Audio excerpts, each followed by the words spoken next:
Ciro, quando o artista começou? Quando? Ah,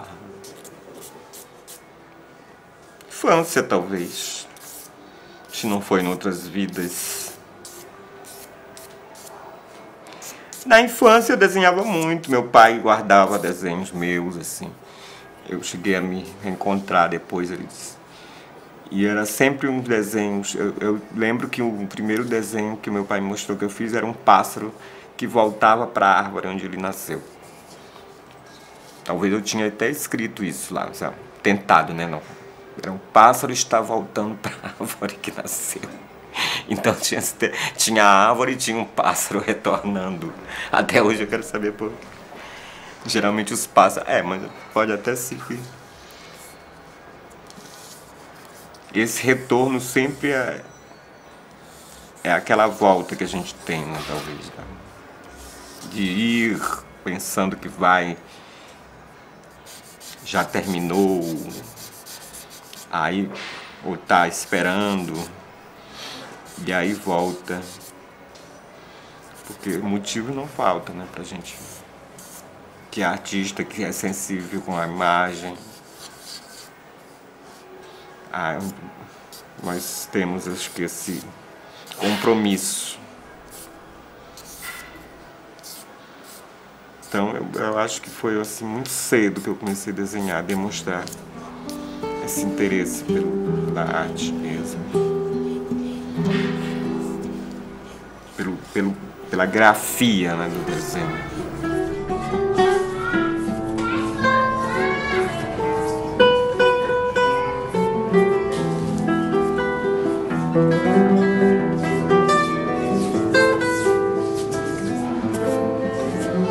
Menino, quebra pra fora, que a maresia é forte, menino, e a maré demora,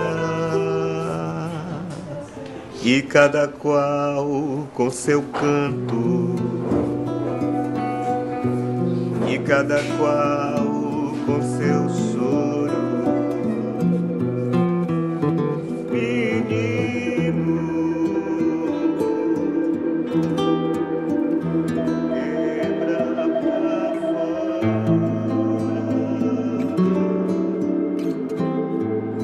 que a maresia é forte.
E cada qual com sua arma.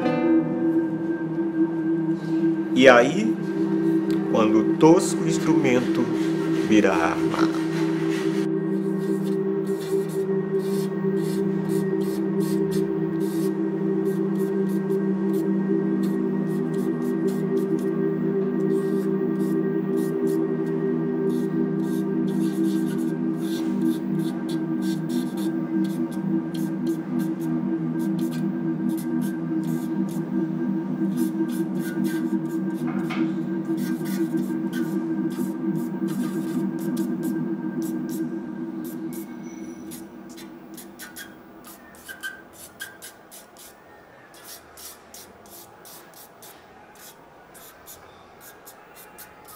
o desenho é apenas uma linha que vai se transformando.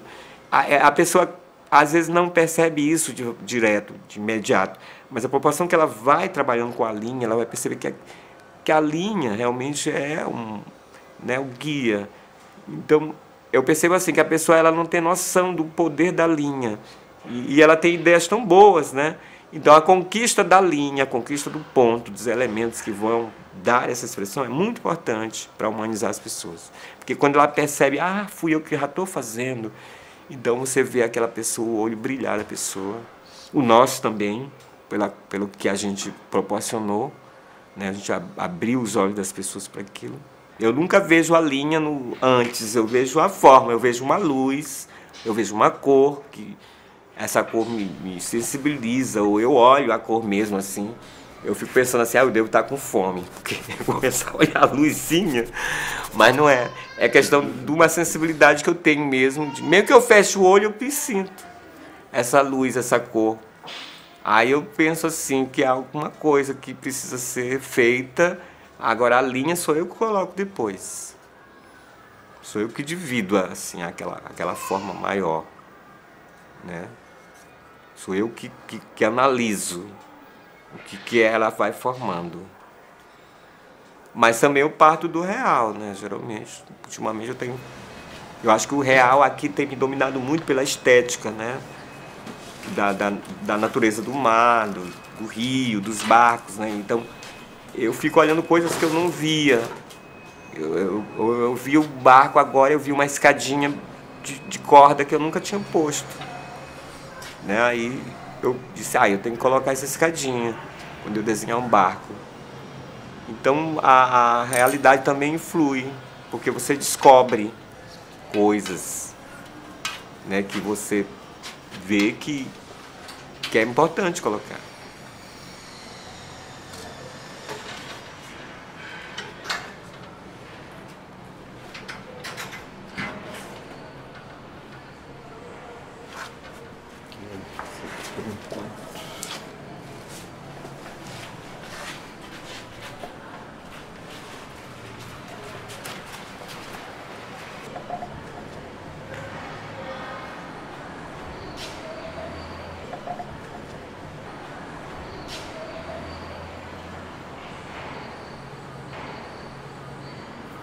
Tu viveria sem arte, Ciro? Eu acho que é impossível, sabe? Porque arte pra mim é a minha própria pele, assim, qualquer coisa.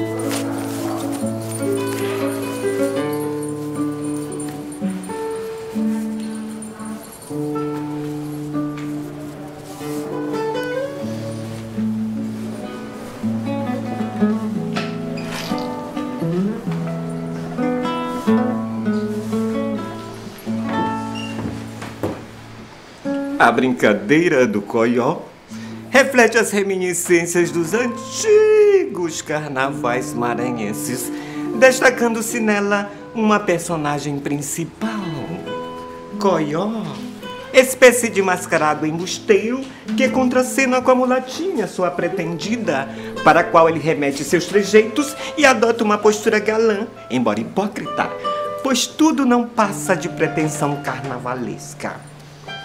Sendo Coió um simples perrapado. Neste drama carnavalesco repleto de tantos personagens fantasiosos, sente-se um certo extravasar de sentimentos, somente contido em nosso carnaval maranhense, quando o nosso folião saía decidido a brincar de forma mais descontraída possível, aderindo a outros grupos menores de mascarados, ou então, como eram chamados, blocos de sujos. Com Coió não quero graça, trato Coió muito bem, fala mal da humanidade, fala mal de mim também. Coió foi ao Freche Mosca, 2 de pão, 3 de farinha. Foi contar pra namorada que o almoço foi galinha. Com coió não quero graça, trato o coió muito bem. Fala mal da humanidade, fala mal de mim também. Fala mal de mim também.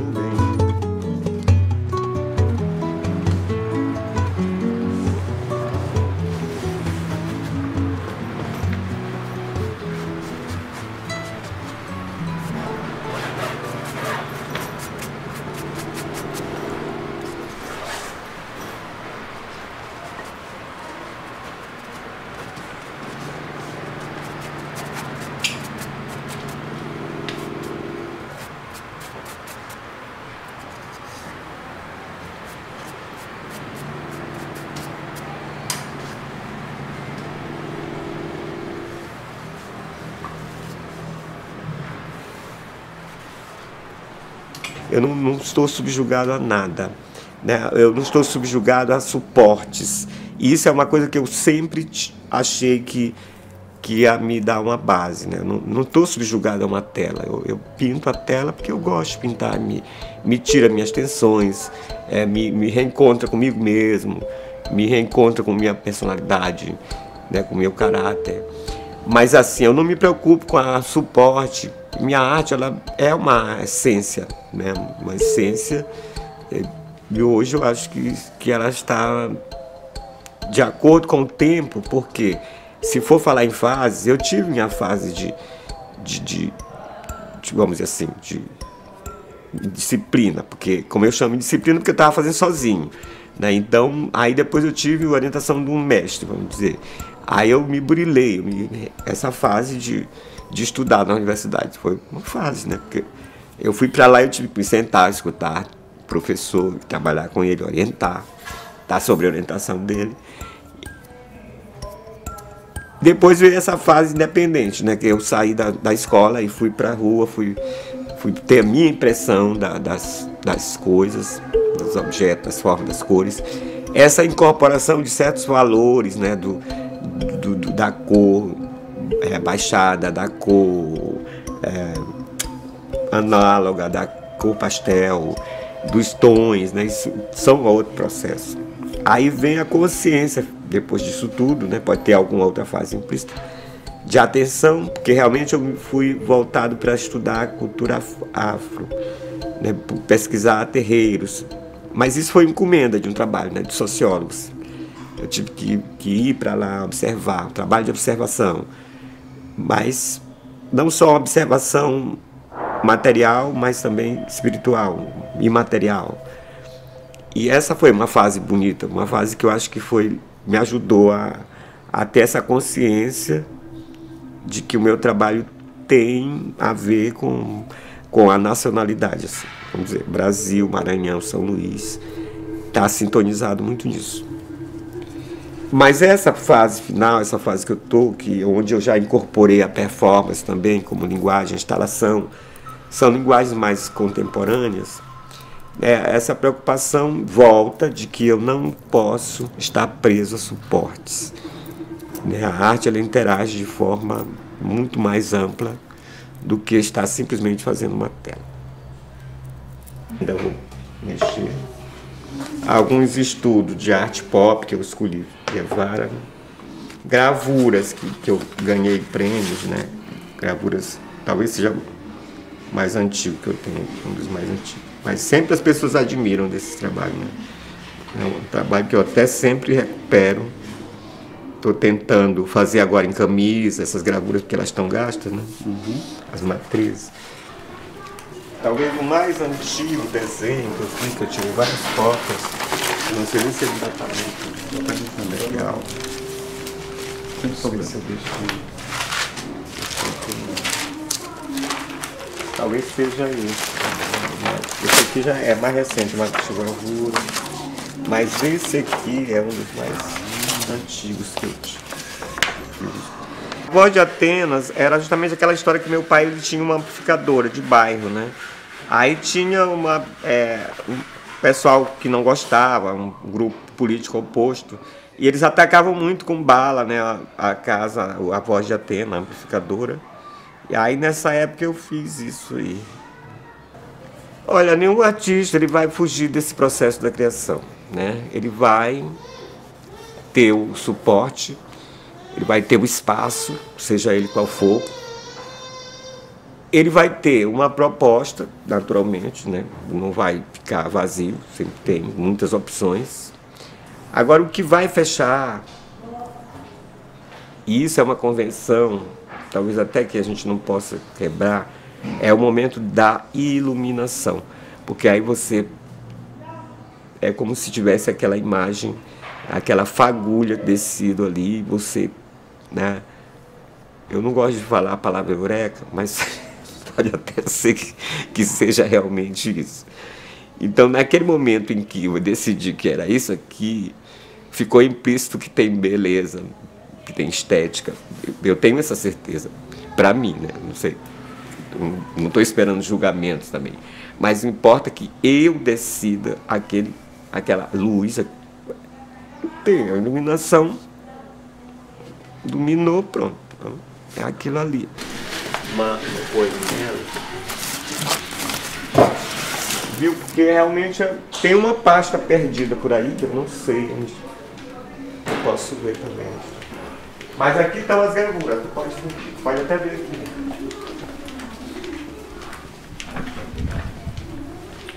As matrizes estão todas aqui.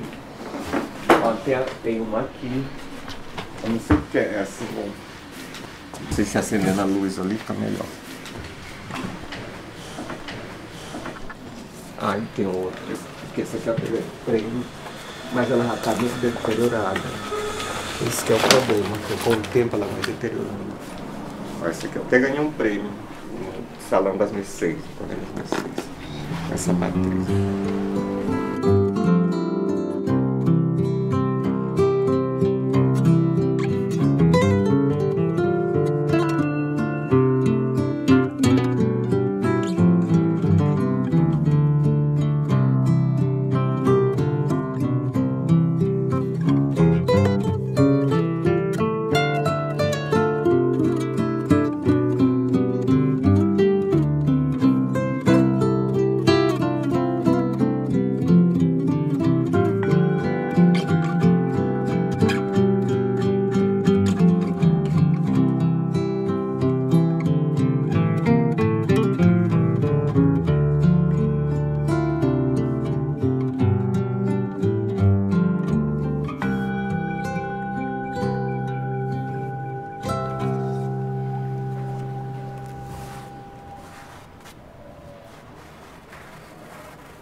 Mas eu preciso pintar, eu preciso pintar, porque pintar é como estar assim, trabalhando minha pele.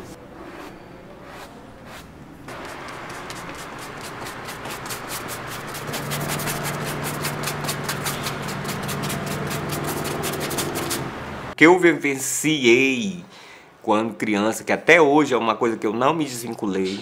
Talvez até foi isso que os sociólogos me chamaram para desenhar, porque eu presenciei o sincretismo, né? A minha avó, ela fazia festa, mas assim, ela dizia que tinha um encantado que ela estava dedicando lá, mas aí tinha o altar do São Sebastião, que ela era devota, entendeu? Tinha sempre o altar do São Sebastião, o altar que as pessoas carregavam com flores feitas mesmo, foi em casa, para sair na procissão assim andando. Mas ela tinha um compromisso com o encantado. Então eu comecei a presenciar o sincretismo, né? Ao mesmo tempo que tinha o santo católico ali, tinha também um referencial lá dentro. Alguém estava lá com o caboclo, estava tomando uma cachaça, estava cantando um ponto. Então a minha questão da religião é essa.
Porque até hoje meu pai já morreu, minha mãe, mas eu sinto a presença deles comigo.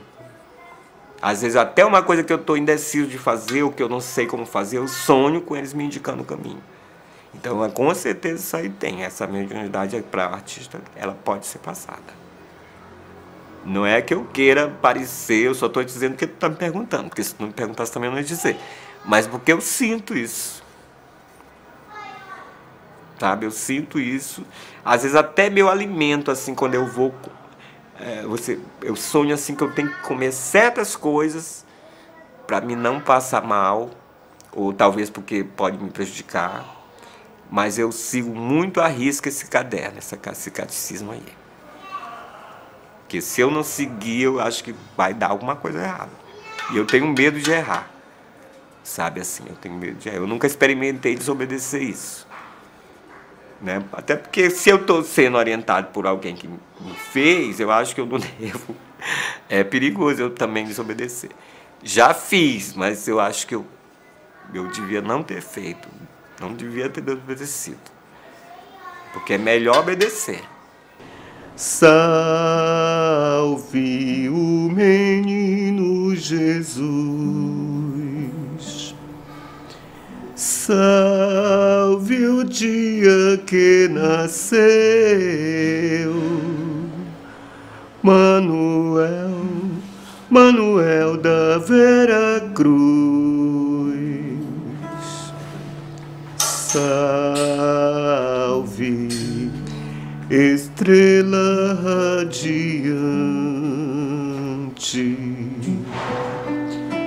Salve o menino Jesus. Salve o dia que nasceu. Manuel, Manuel da Vera Cruz.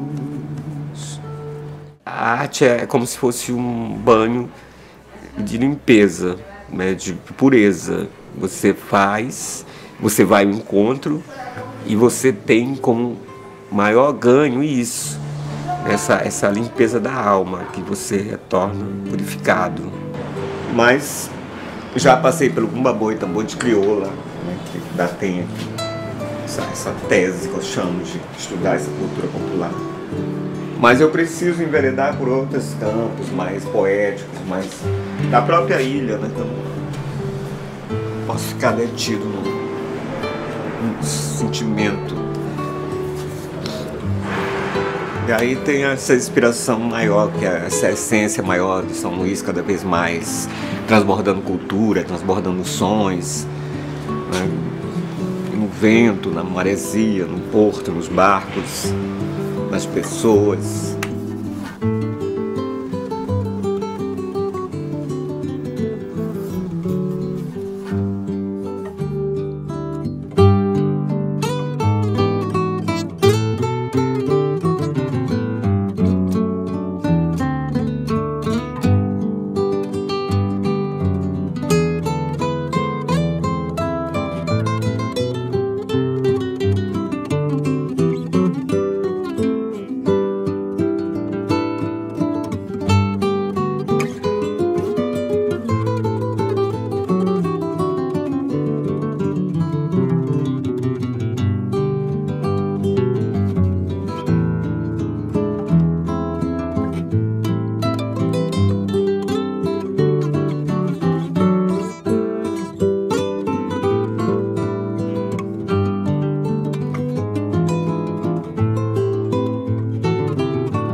Que a maresia é forte, menino, e a maré demora.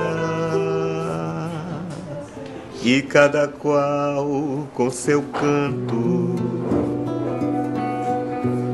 e cada qual com seu choro. Menino, quebra pra fora. Geralmente os pássaros... mas pode até ser que... Esse retorno sempre é aquela volta que a gente tem, né, talvez, né? De ir pensando que vai, já terminou, aí ou tá esperando, e aí volta. Porque motivo não falta, né, pra gente que é artista, que é sensível com a imagem. Nós temos, acho que, esse compromisso. Então eu acho que foi assim muito cedo que eu comecei a desenhar, demonstrar esse interesse pela arte mesmo, pela grafia, né, do desenho.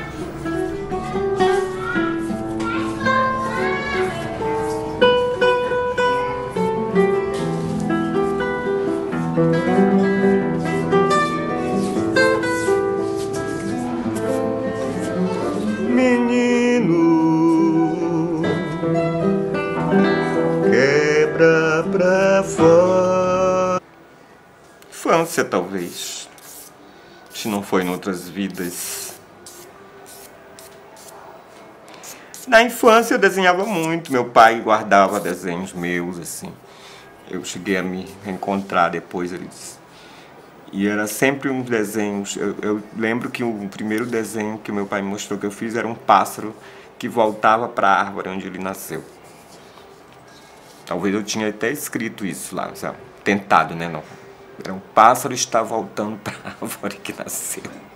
Então tinha a árvore e tinha um pássaro retornando. Até hoje eu quero saber por quê.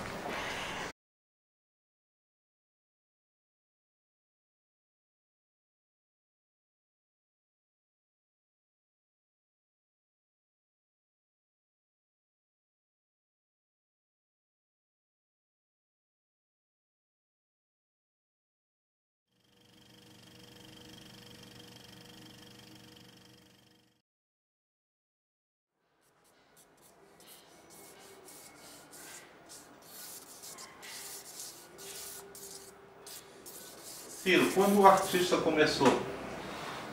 Quando?